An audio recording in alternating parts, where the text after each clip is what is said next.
Hoy estamos celebrando un culto de encomendación al ministerio pastoral. Y es verdad que hoy quiero dirigirme de una forma muy especial a Suso y a Hani y hablar para ellos, pero si hiciera un mensaje para ellos específicamente, nos lo podríamos ahorrar todos y se lo podría dar en casa.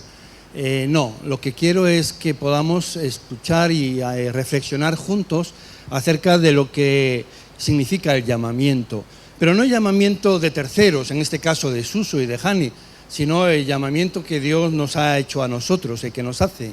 Siempre que hablamos de llamamiento o vocación o ministerio, muchos tienen la idea de que es algo relacionado con los pastores o con misioneros o con líderes de la iglesia, pero para nada. Mirad lo que Pablo le escribe a los Efesios en el capítulo 4 de su carta, y les dice: os ruego que andéis como es digno de la vocación con que fuisteis llamados.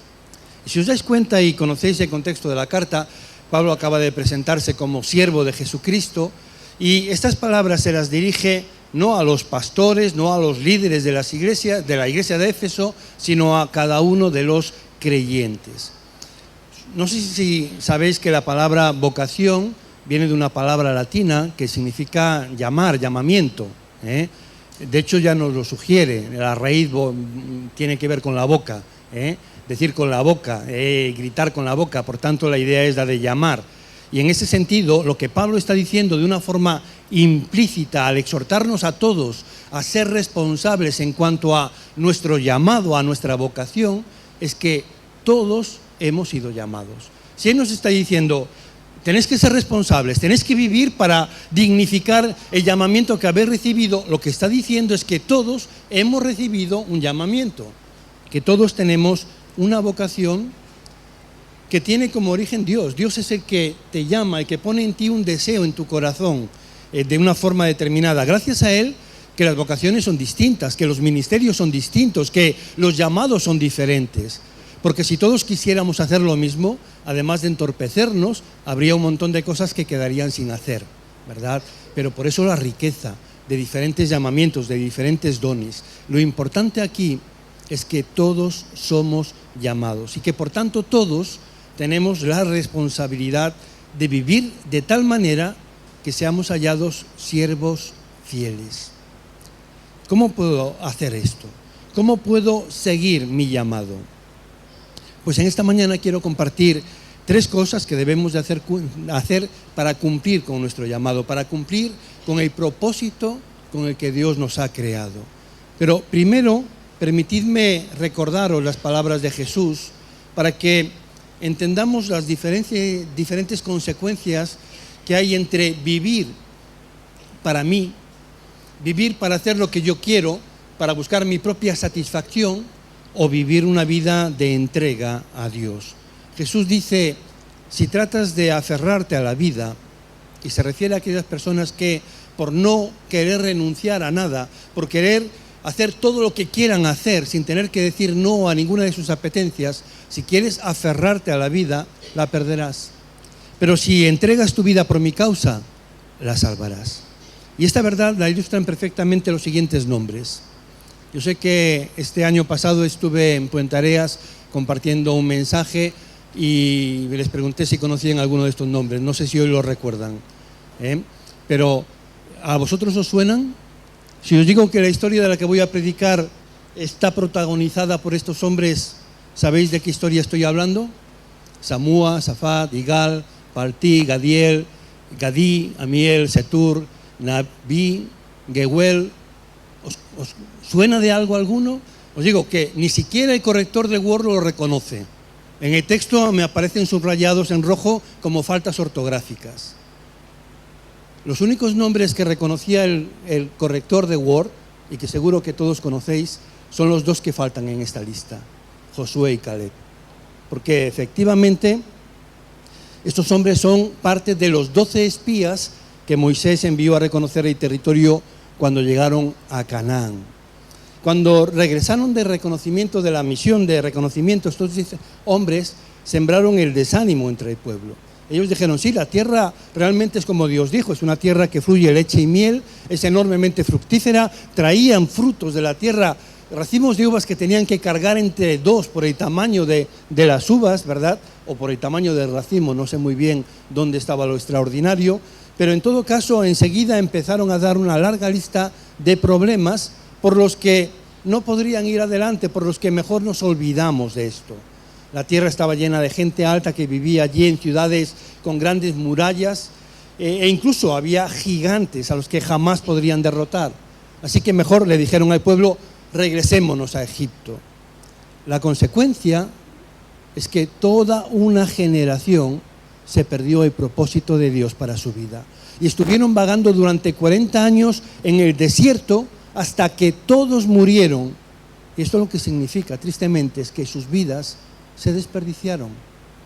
Estuvieron dando vueltas hasta agotarse. Esto es como cuando quieres que se vacíen la batería de un teléfono porque dicen que es bueno de cuando en cuando que esto ocurra y estás provocando que se agote la batería y lo estás usando sin sentido, dándole hasta que se acabe, ¿verdad? Pero para nada.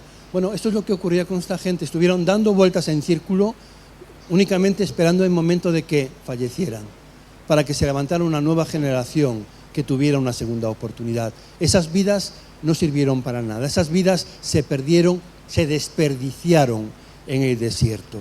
Y la realidad es que hoy nadie se acuerda de ellos.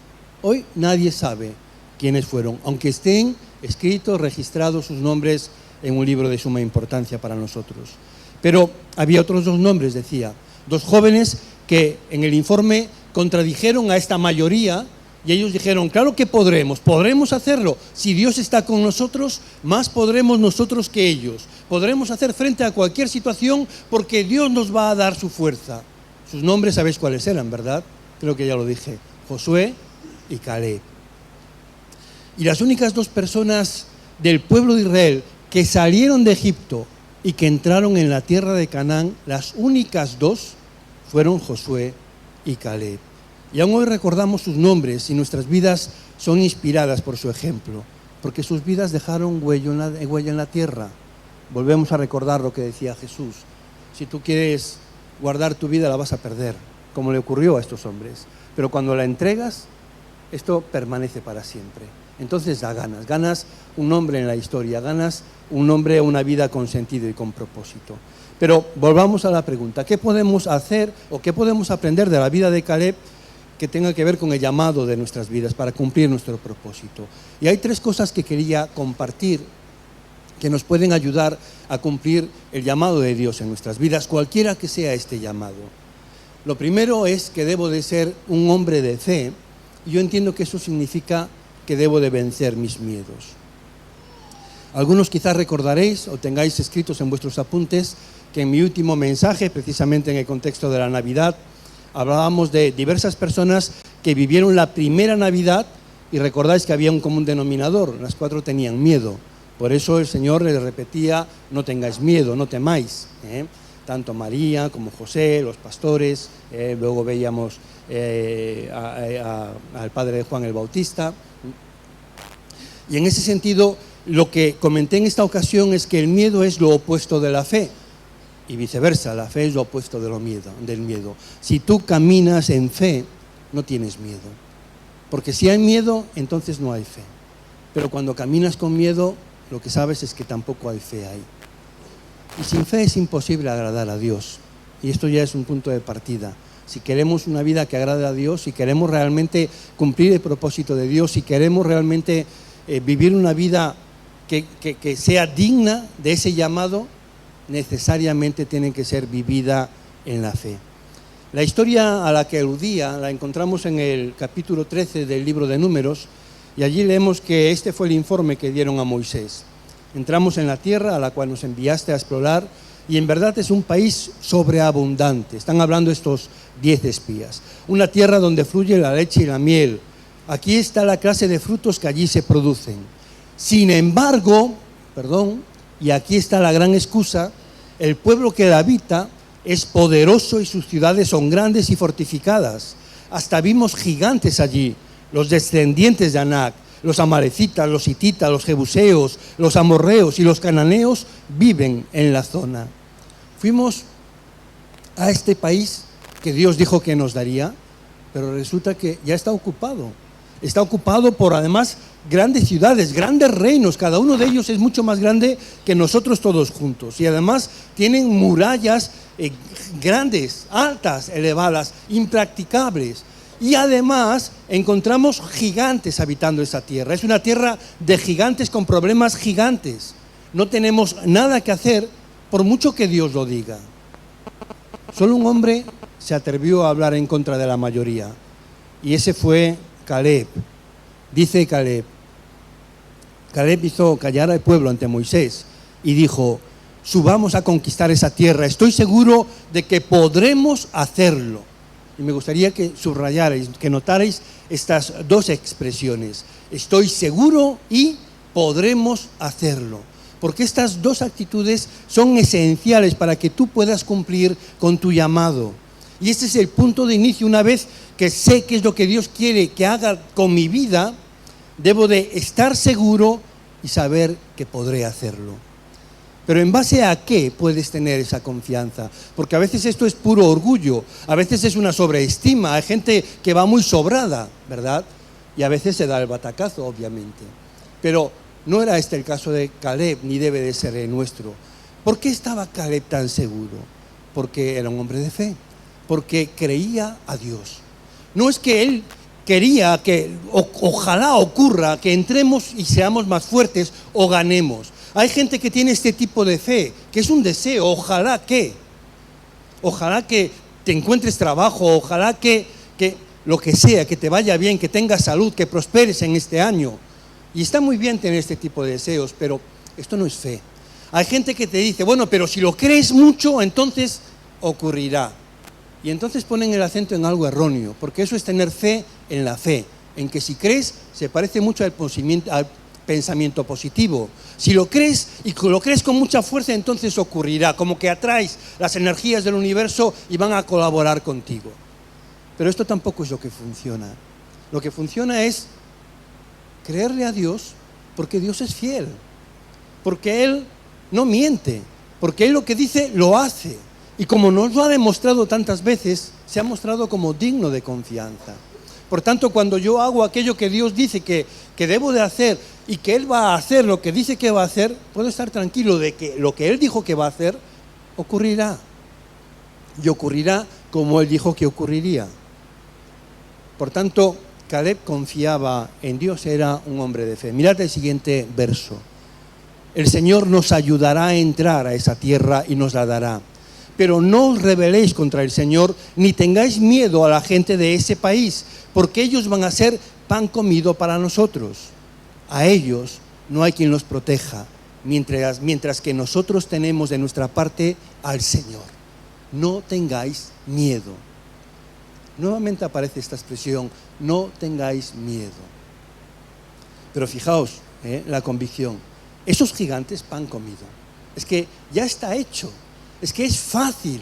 No veáis dificultades donde no las hay, porque para Dios nada es imposible. Así que lo que primero encontramos es que si quiero ser lo que Dios quiere que sea, debo de decir, muy bien Dios, yo no sé qué hacer, pero voy a confiar en ti. Voy a ser ese hombre, esa mujer de fe, que voy a creer que tú puedes hacerlo lo que tú quieras a través de mí. Y que, por tanto, yo con tu ayuda podré hacer lo que tú quieras que yo haga, aunque tenga miedo. Lo segundo que debes de hacer es rechazar las distracciones. Y eso significa, en algunos casos, no prestar oído a las voces negativas. Cada vez que hables seriamente acerca de usar tu vida para servir a Dios o la forma en la que Dios quiere que la uses, el infierno va a temblar, pero también se va a levantar en tu contra. Y Satanás va a lanzarte todo lo que pueda para evitar que cumplas con tu llamado. Pero es que además habrá personas que estarán en tu contra. A veces estas personas van a ser incluso amigos o tu propia familia que se va a oponer y que te van a intentar desanimar. Mirad, yo no sé si Samuel tuvo esta experiencia, la comparto ahora, 10 años después. pero cuando ya teníamos la convicción de que Dios quería guiarnos a crear la Iglesia Unida, ¿no os podéis imaginar cuánta gente se acercó a mí? Algunos hermanos de la iglesia, otros amigos o pretendidos amigos, algunos gente con los que prácticamente nunca había tenido ninguna relación, y se acercaron para advertirme, para decirme que era errado, que esto no iba a funcionar, que tuviera cuidado con esto, con lo otro, etcétera, etcétera. Un montón de gente que pretendía, yo no sé si intencionadamente o no, desanimarnos, para que no intentáramos lo que fue una realidad y que hoy podemos ver cuando miramos para atrás cómo Dios puso su mano y estuvo guiando cada uno de nuestros pasos. Pero si tú vas a cumplir con tu llamado, puedes contar con que habrá personas negativas a tu alrededor que van a intentar convencerte de lo contrario y tendrás que nadar contra corriente, incluso a veces en contra de la mayoría. Fijaos que toda la comunidad empezó a llorar a gritos al escuchar el informe de estos 10 espías y la voz de Caleb, y ellos dijeron: si tan solo hubiéramos muerto en Egipto o incluso aquí en el desierto. Se quejaban: ¿por qué el Señor nos está llevando a esta tierra solo para que muramos en batalla? ¿No sería mejor volvernos a Egipto? ¿Entendéis lo que están diciendo? Están diciendo que prefieren la seguridad que encontraban en la esclavitud en Egipto que asumir los riesgos que comporta vivir en libertad y confiar en Dios. De repente se ponen a recordar los viejos buenos tiempos en Egipto. Y a mí esto de verdad me alucina.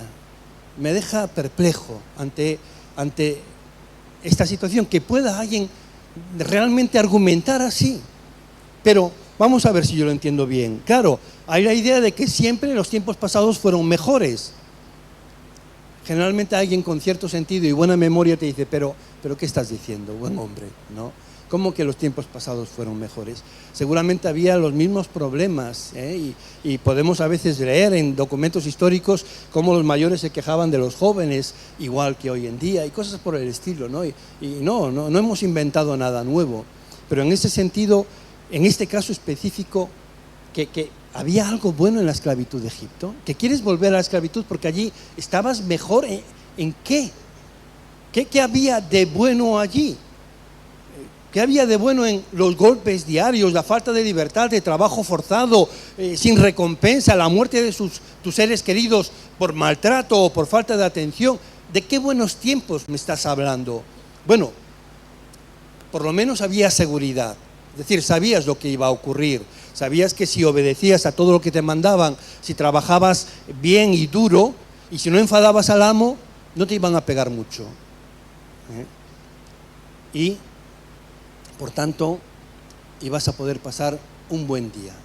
No te iba a doler mucho el castigo. ¿Tiene esto sentido? Yo digo, no tiene ningún sentido. El querer volver a aquella situación que les llevó a clamar a Dios pidiendo libertad porque se morían literalmente, es que no tiene sentido, y querer desear volver atrás. Y sin embargo, en lugar de hacer lo que Dios nos llamó a hacer, muchos prefieren regresar a la esclavitud. Muchos deciden ante las dificultades regresar a la vieja manera de vivir. Quizás porque hacer algo nuevo, porque vivir por fe, porque asumir el ir contra corriente es algo que asusta. Porque queremos agradar a la gente, queremos que la gente sea nuestros amigos, y recibir el rechazo de la gente, las voces contrarias y negativas, es algo que nos duele. Y ante ese dolor inmediato, muchos deciden volver a esa vieja vida de esclavitud, a veces de adicciones, de relaciones tóxicas, de problemas sin resolver del pasado o de cargar con la culpa. Yo no sé a qué clase de esclavitud tú estás queriendo regresar a cambio de no asumir ningún riesgo ni vivir por fe. Pero muchas veces yo diría que es una actitud muy común en nuestro tiempo. Y no voy a decir más común que la de las personas que deciden ir adelante y vivir por fe. Caleb tenía un valor fuera de lo común. Él dijo: yo voy a creer que puedo hacerlo aunque tenga miedo, y estaré dispuesto a rechazar las voces negativas. Pero el problema es que no solo eran voces, escuchad. Sin embargo, toda la comunidad comenzó a decir que apedrearan a Josué y a Caleb. Entonces la gloriosa presencia del Señor se apareció a todos los israelitas en el tabernáculo. No solo hablaban mal de ellos, es que querían matarlos. Y lo que los salvó fue la gloriosa presencia del Señor. Y eso también pasará en tu vida. Pero mira, no solo tendrás que luchar contra voces que están en contra de tu llamado y buscan infundirte temor o desánimo. Hoy especialmente hay otras muchas cosas que pueden distraerte de tu vocación, de tu llamado. Especialmente en internet, podemos pasarnos horas viendo vídeos de humor o gatitos o cosas por el estilo y estar ahí desperdiciando nuestra vida. Pero hay otras cosas, incluso buenas, otros proyectos de vida que pueden alejarte de tu llamado. Perdonadme a aquellos que conocéis ya esta historia, pero os voy a compartir algo muy personal. Cuando yo tenía 18, 19 años, se desarrolló en mí una vocación, un deseo de servir a Dios con todo mi ser, con todo mi tiempo, con toda mi vida. Y decidimos entonces formarnos, Sol y yo. Sabéis que nos hicimos novios cuando teníamos 15 años, así que casi todas las decisiones que tomé en mi vida fueron con ella. Y en esa ocasión pues también compartíamos esa vocación, ese llamado, y decidimos, bueno, pues entendemos que necesitamos formarnos, pues porque se nos presentaba un mundo muy difícil, no teníamos recursos, ni sabíamos cómo orientar nuestras vidas, y decíamos, bueno, el primer paso quizás es adquirir cierta capacidad, cierta formación, y solicitamos el ingreso en el seminario. Voy a intentar eliminar muchos detalles que podrían embellecer la historia, pero por amor al tiempo voy a intentar concretar lo más que pueda.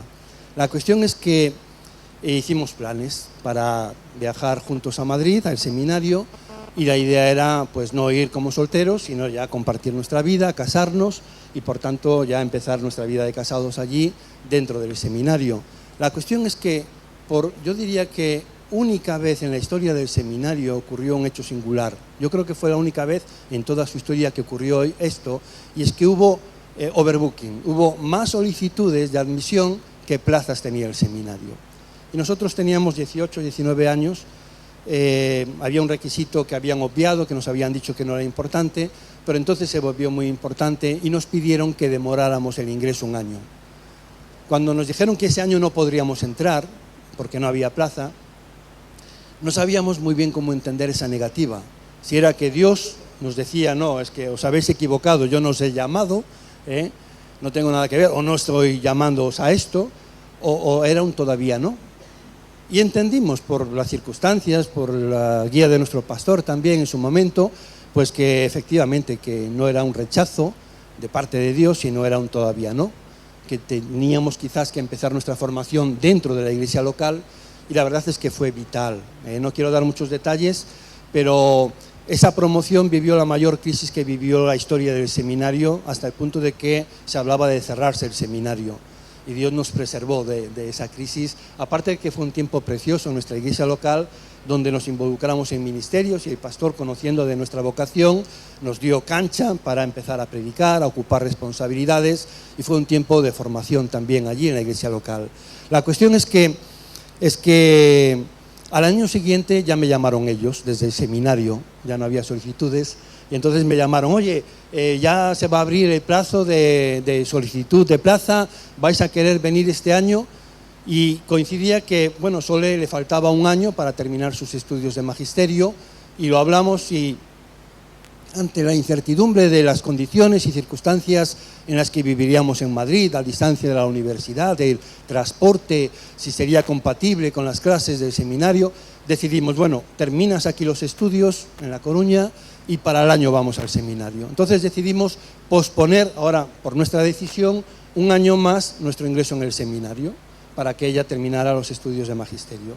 En ese año, ya anteriormente, Dios había hecho un milagro muy grande en mi vida y había creado de la nada un trabajo para mí, un trabajo excelente, donde me estuvieron pagando sin trabajar durante 10 meses.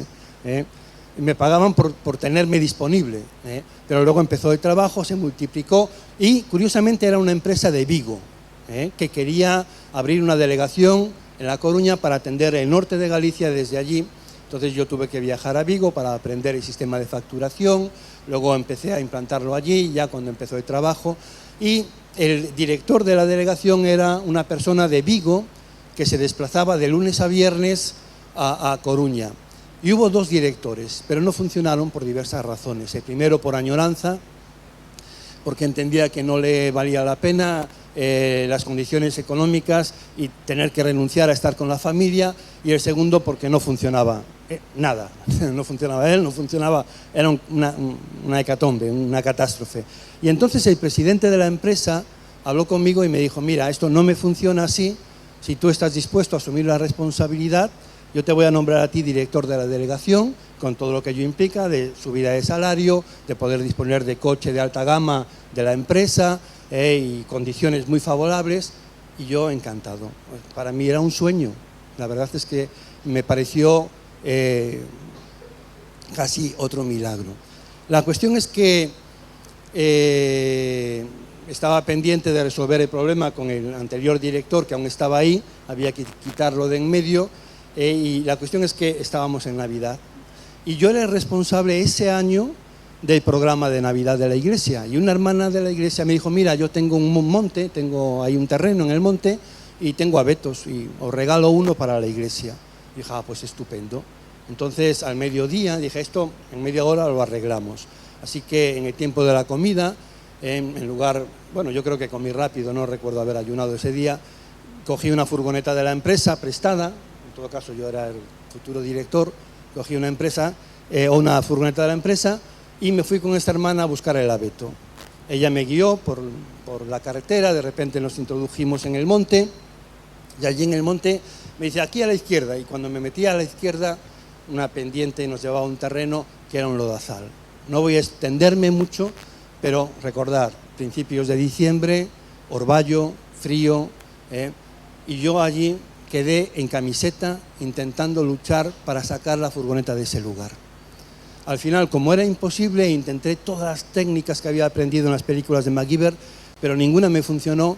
Me fui corriendo a pedir ayuda a la carretera, que estaría a unos 2 kilómetros, y con las prisas, bueno, dejé allí a la mujer, ni me di cuenta de ella, le dije, voy a pedir ayuda, me fui corriendo a la carretera y me fui en camiseta. Diciembre, orvallando, con el frío que hacía, yo siempre padecí de pulmón, bueno, fatal. Fui pidiendo ayuda en las casas que encontré, en realidad 2 casas.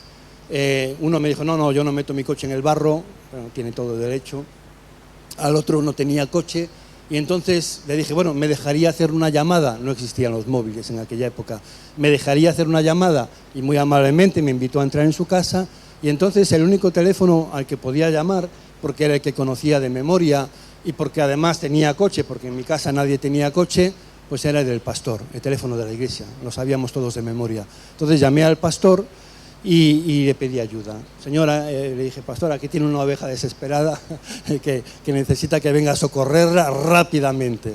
Y entonces le expliqué la situación y dijo, bueno, voy ahora mismo. Yo estaba a unos 10 minutos de su casa, pero transcurrieron 2 horas y no apareció. Claro, para mí aquello iba a ser media hora, ya habrían pasado 4 horas, ya estaba en jornada laboral, yo no había aparecido por el trabajo, había desaparecido una furgoneta, y yo no sé lo que estarían pensando de mí, pero de verdad que estaba preocupado con qué explicaciones voy a dar yo de todo esto, ¿no? Y me encuentro allí a pie de carretera intentando reconocer el coche del pastor, anocheciendo ya, todos los coches ya parecen iguales porque solo ves las luces de los faros, de tanto mirarlas me dolían los ojos, y estaba allí medio desesperado, sintiendo el frío, diciendo, de aquí cojo algo que me mata seguro, ¿no? Y ya no tendré que preocuparme de dar ninguna explicación en el trabajo.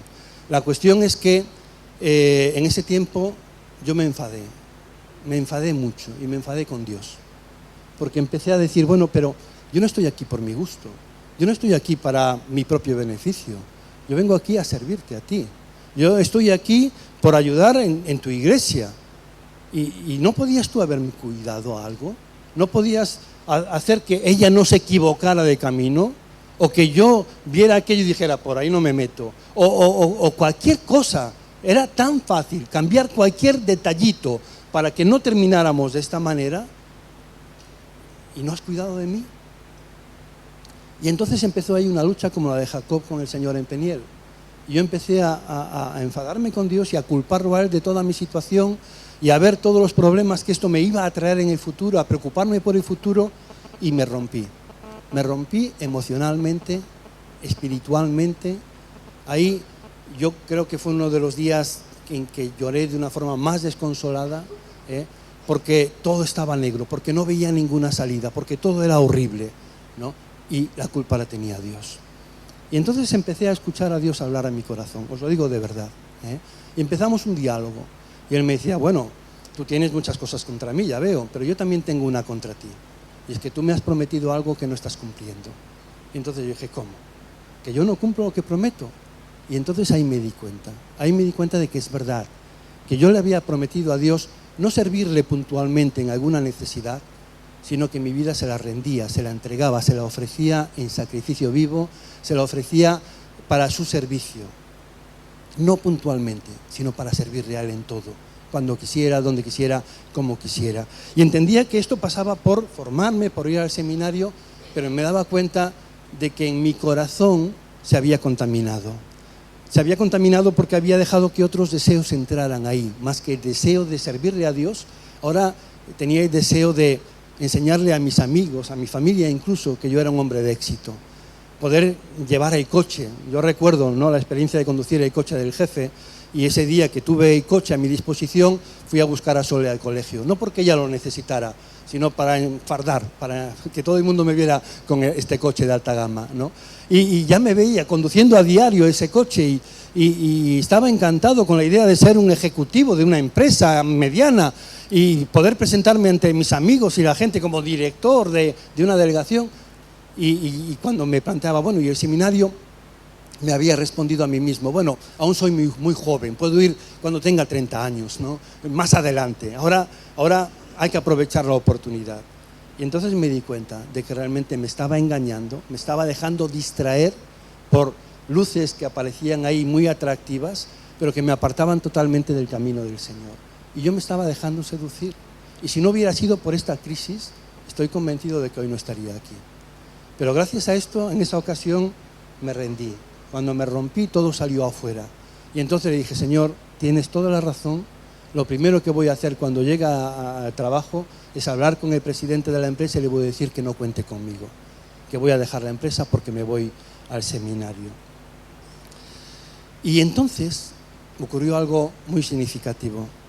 Escuché una voz, como Isaías. Entonces oí yo la voz del Señor que decía.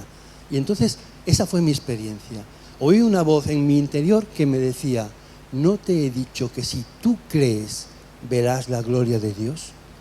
Y ahí, en la seguridad que me daba el saber que estaba en medio de un monte en la carretera, pero en medio de un lugar donde no había nadie que pudiera escucharme ni iba a hacer el ridículo delante de nadie, me puse a dar gritos y saltos diciendo, creo en ti, Señor.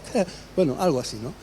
La cuestión es que entonces experimenté una tremenda paz en mi corazón. Yo nunca volví a tener un sentimiento como este que me inundó, pero incluso de pensamientos erróneos, porque yo dije, bueno, no hay ningún problema. Y mi forma de resolver los problemas es, bueno, solo es dinero. Cuando llegue, llamo a una grúa y cueste lo que cueste. No importa, ya lo pagaré, no sé cómo, lo pagaré y que una grúa se haga cargo en la empresa. ¿Qué van a hacer? Despedirme, si ya me voy. O sea, no hay ningún problema, ya está todo resuelto. Yo ya lo veía todo solucionado y entonces llega el pastor. Y cuando llega el pastor, me coge en este momento eufórico de enorme paz. Y cuando abro la puerta para sentarme, veo que tiene allí un cordón de estos de atar paquetes, de estrazo, ¿sabéis? Y digo, ¿esto es lo que trae para remolcar la furgoneta? Y dice, sí, estuve buscando algo más sólido y por eso tardé, pero no encontré nada más que esto. Y dije, pues miren, ni nos vamos a manchar. Vamos a recoger a la señora que dejé allí en el monte, que si no la han comido los lobos estará la pobre desesperada. Vamos a recogerla y ya llamo yo a una grúa que venga a buscar la furgoneta. Y cuando vamos para allí, claro, era una vereda en el monte, un sendero no asfaltado, y viene un coche de frente y tenemos que echarnos encima de los helechos para poco a poco ir cruzándonos y que pasáramos los dos coches. Y en esto de repente vemos que en el otro coche, en el asiento de atrás, va esta hermana de la iglesia a la que yo abandoné. Y entonces, claro, pues nos reconocemos, ya nos bajamos allí Y el conductor del vehículo nos pregunta, ¿qué era? ¿De alguno de ustedes la furgoneta? Y digo, sí, mía. Dice, es que pasé por allí con el tractor y la he sacado y ya está fuera en el camino. Me he traído a la señora. Y entonces yo le pedí al pastor que se llevara a la señora porque lo único que quería era estar a solas para llorar, para dar gracias a Dios, para sentir esa libertad.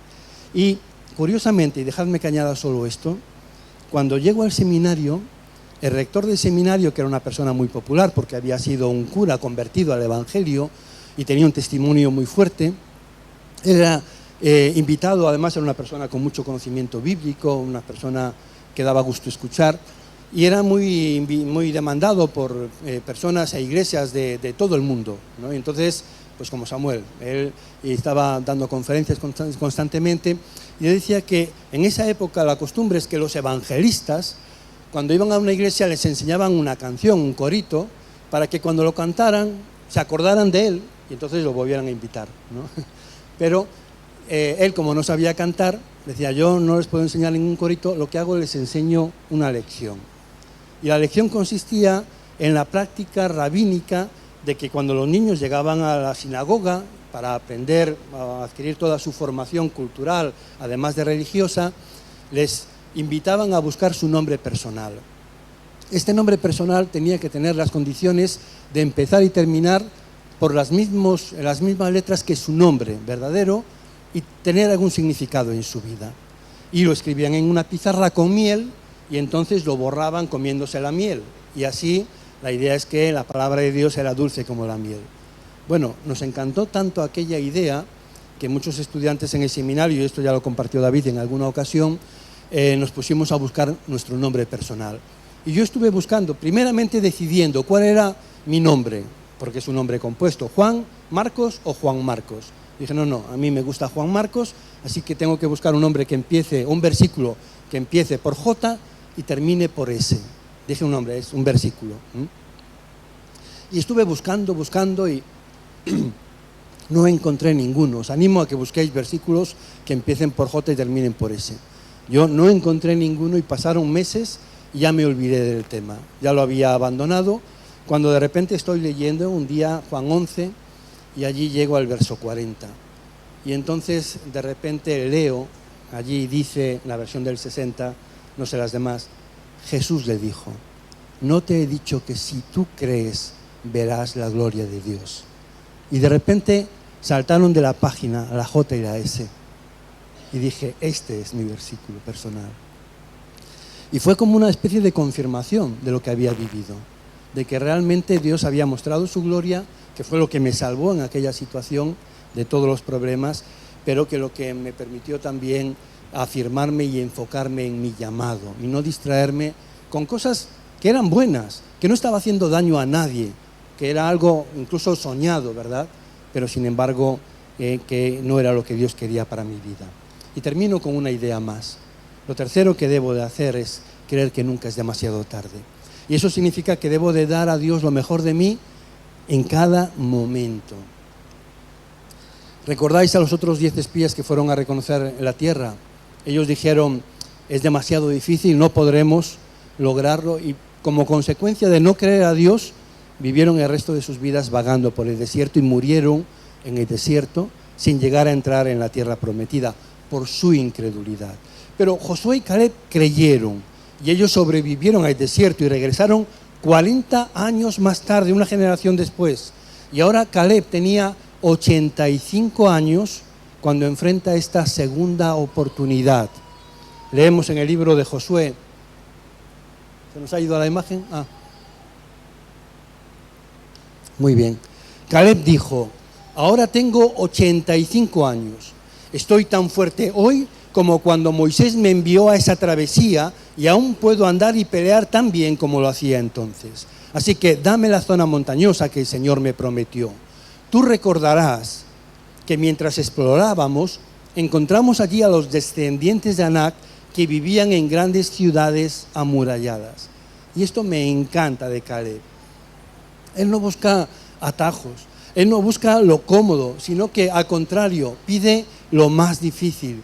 Había una asociación en Argentina, en Córdoba, que ellos se propusieron en un momento como lema hacer lo que nadie más quería hacer. Y me pareció precioso esa actitud como cristianos, porque podemos hacer lo que todo el mundo quiere hacer y pelearnos por las cosas bonitas, ¿verdad? Y hay cosas pues que a todo el mundo le apetece porque conllevan honra, porque conllevan prestigio, etcétera, etcétera. Y hay mucha gente dispuesta a ofrecerse como voluntaria para hacer determinadas cosas. Pero luego hay personas con las que nadie quiere estar. Hay determinadas tareas que nadie quiere hacer. O bien porque son demasiado pesadas, o demasiado sucias, o demasiado cargantes, o demasiado lo que sea, ¿verdad? Y esta iglesia había decidido que eso es lo que ella quería hacer, lo que nadie más quería hacer. Y recordaba a Caleb en esto, porque él está pidiendo lo que nadie más quería. ¿Qué era?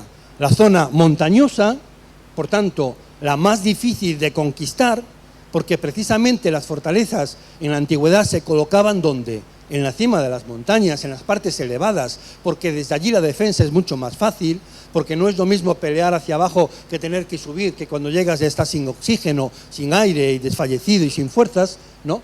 Y además, no solo esto, sino la tierra en donde vivían los gigantes, donde estaban los descendientes de Anak, que eran no los hombres altos, sino los gigantes.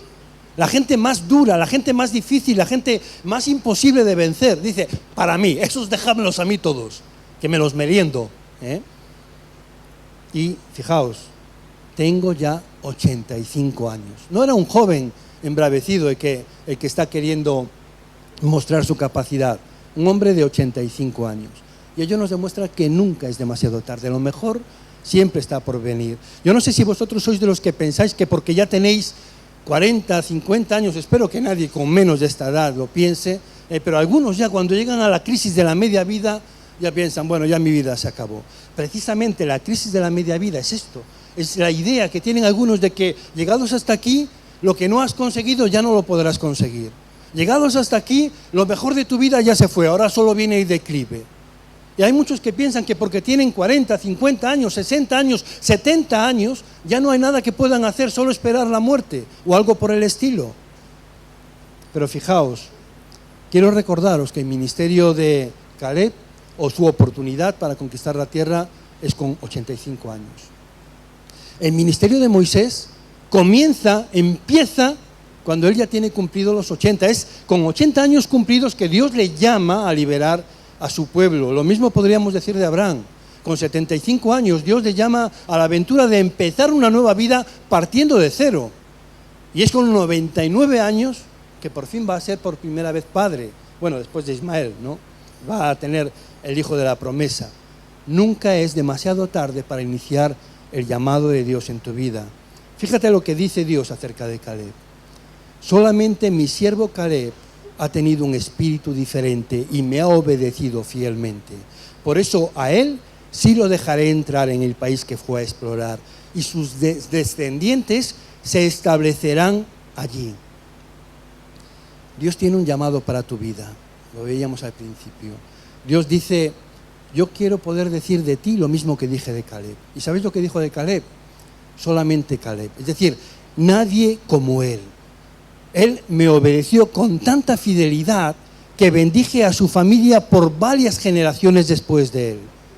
¿Y acaso no te gustaría que tu familia, tus hijos, tus nietos, tus bisnietos fueran bendecidos por tu compromiso con Cristo? Yo soy la segunda generación de creyentes en mi familia, pero ya viene la cuarta.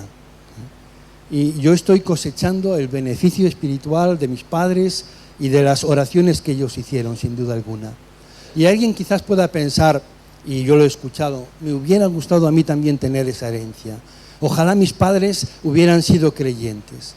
Pero mira, en lugar de lamentarte, tú debes de empezar ese legado, para que la cuarta generación desde ahora digan acerca de ti, yo soy bendecido gracias a mi bisabuelo o a mi bisabuela. Y ese eres tú. Caleb siguió su llamado e hizo un impacto y dejó un legado en el mundo y a su familia. Dice el libro de Hechos de David que después de servir a su propia generación conforme al propósito de Dios, murió. Yo creo que esta es la mejor definición de una vida exitosa que puedas encontrar. Ojalá se pueda decir de nosotros que servimos a nuestra generación conforme al propósito de Dios. Y termino con un texto de Pablo, donde dice que Dios hará que esto suceda, porque aquel que os llama es fiel. Dios hará que esto suceda, porque Él es fiel. Si Dios te llama a hacer algo, Él te dará el poder para hacerlo. Él no llama a los que están equipados o capacitados. Él equipara y capacita a los que son llamados. Él te llama y luego te da la habilidad y los recursos para hacerlo. Por eso mis palabras para Suso en esta mañana, para Hani también, es que seáis hombres y mujeres de fe, que no os distraigáis, que rechacéis las voces negativas y que deis lo mejor de vosotros a Dios en cada momento, porque nunca es tarde. Que Dios os bendiga.